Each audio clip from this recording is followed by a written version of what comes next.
బద్వేల్ కూటమి అభ్యర్థి బొజ్జ రోషన్న నామినేషన్ దాఖలు చేశారు. వేలాది మంది కార్యకర్తలతో ర్యాలీగా వెళ్లి నామినేషన్ పత్రాలను సమర్పించారు. కూటమికి అవకాశం కల్పిస్తే 100 రోజుల్లో అన్ని సమస్యలను పరిష్కరిస్తామని అన్నారు. సోమశీల లిఫ్ట్ ఇరిగేషన్ ద్వారా బద్వేల్ నియోజకవర్గాన్ని సస్యశ్యామలం చేస్తామంటున్న రితీష్ రెడ్డి, బొజ్జ రోషన్నలతో మా ప్రతినిధి Sudarshan Reddy face to face.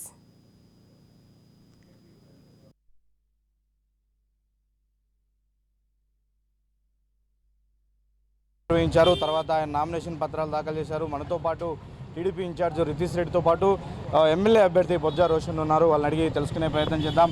Sir చెప్పండి, మీరు ఒక చదువుకున్న ఉద్యోగస్తులు, ఇక్కడ ఉన్నటువంటి కష్ట నష్టాలు ఇన్ని రోజులు పర్యటనలో మీరు తెలుసుకున్నారు.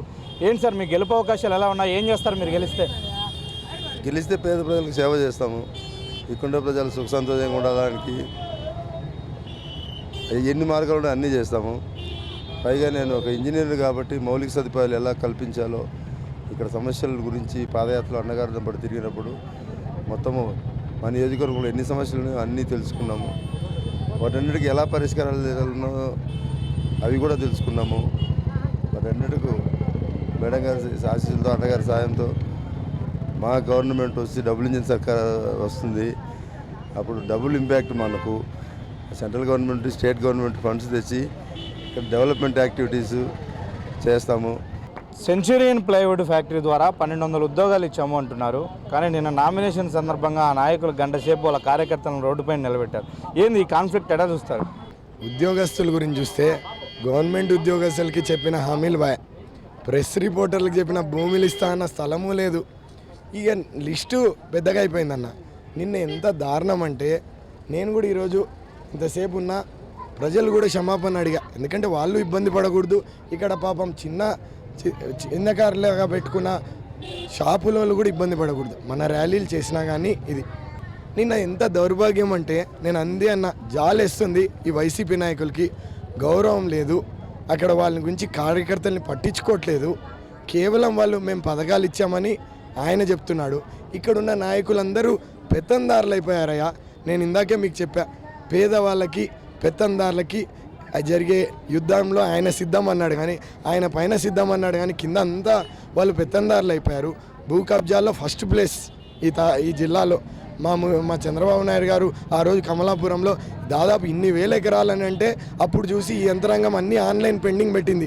మేము కోర్టు ద్వారా ఫైటింగ్ చేద్దామంటే ఆన్లైన్ పెండింగ్ పెట్టి అందరూ, కానీ ఈరోజు ఆ భూముల్లో వాళ్ళే చేసుకుంటున్నారు. ఏ మండలం తీసుకున్నదే, ఆఖరికి శ్మశాన వాటికలు కూడా కబ్జా అన్న. ఇంత దారుణం. మౌలిక సదుపాయాలు లేవు. నిన్ననే నేను చెప్పా ఈ సెంచురీ ప్లైకి, అయ్యా మీరు ఉద్యోగాలు ఇస్తే ఒక పెద్ద ఫ్లెక్సీ వేయండి, మేము కూడా ఆదరిస్తాం.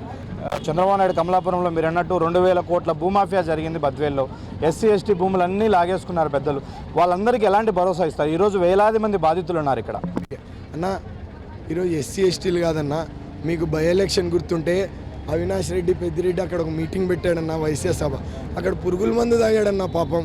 ఆయన ఏమి ఆ రోజు ఏదో సెంట్రల్ మినిస్టర్ బై ఎలక్షన్లో పరిగెత్తుంటే అప్పుడు హడావిడిగా అడ్జస్ట్ చేసి నీకు ఇస్తాను అదే అని చెప్పి హామీ చెప్పాను అన్న.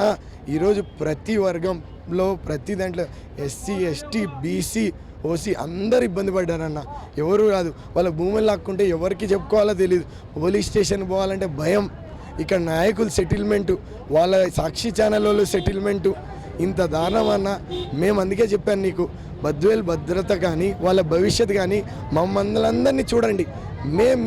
మాకు ఒక ఛాన్స్ ఇవ్వండి, మేము మీకు చూపిస్తాం. మీ భూమిని లాక్కునేటివన్నీ ఎంక్వైరీ ఎక్కడ పోదు రికార్డ్.